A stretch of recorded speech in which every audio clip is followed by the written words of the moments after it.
بسم اللہ الرحمن الرحیم۔ السلام علیکم ورحمۃ اللہ وبرکاتہ۔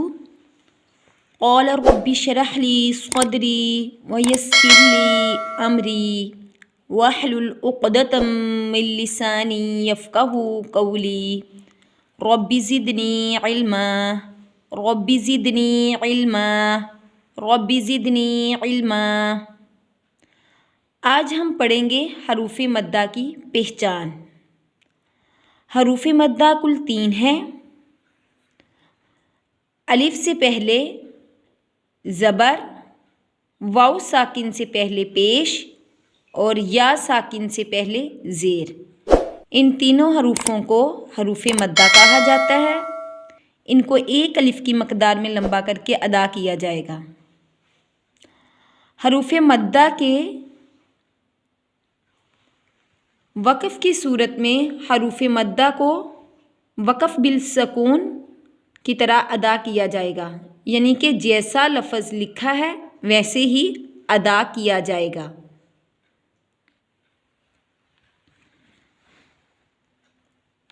اعوذ باللہ من الشیطان الرجیم، بسم اللہ الرحمن الرحیم۔ مخضود حذیم خطابا فطور لطیف۔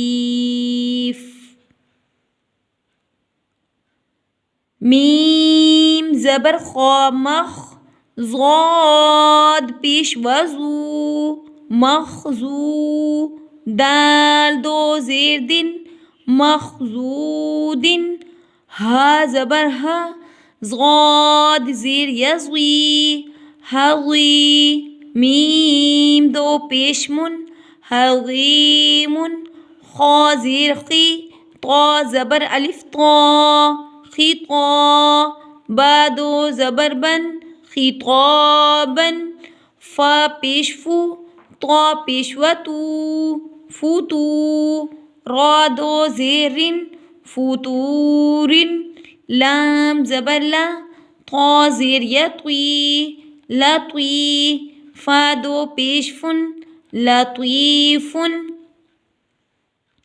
وقف کی صورت میں لطیف وقف بالاسکان، یعنی کہ ہم اس کو فا کو ساکن کر دیں گے۔ مخضود حذیم خطابا فطور لطیف۔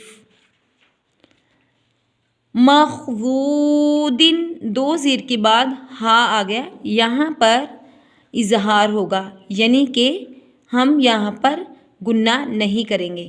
اظہار کا مطلب ہے کہ واضح کر کے لفظ کو ادا کریں گے۔ حریم دو پیش کے بعد خا آ گیا، یہاں پر بھی اظہار ہوگا، یعنی کہ ہم یہاں پر گنہ نہیں کریں گے، لفظ کو واضح کر کے ادا کریں گے۔ خطابا یہاں پر اخوائے مرقع کا ادا ہوگا، یعنی کہ ادھورا گنہ ادا ہوگا۔ مرقع کا مطلب ہے کہ بریک اخوا ادا ہوگا۔ فطور لطیف یہاں پر ادغام بلا غنہ ادا ہوگا، دو زیر کے بعد لام آ گیا۔ لطیف یہاں پر وقف بالاسکان ادا ہوگا، فا کو ہم ساکن کر دیں گے وقف کی صورت میں۔ مخضود حذیم خطابا فطور لطیف۔ آج کا سبق ختم ہوا۔ سبحانک اللہم وبحمدک نشہد ان لا الہ الا انت نستغفرک ونتوب الیک یا الہی آمین۔ السلام علیکم ورحمۃ اللہ وبرکاتہ۔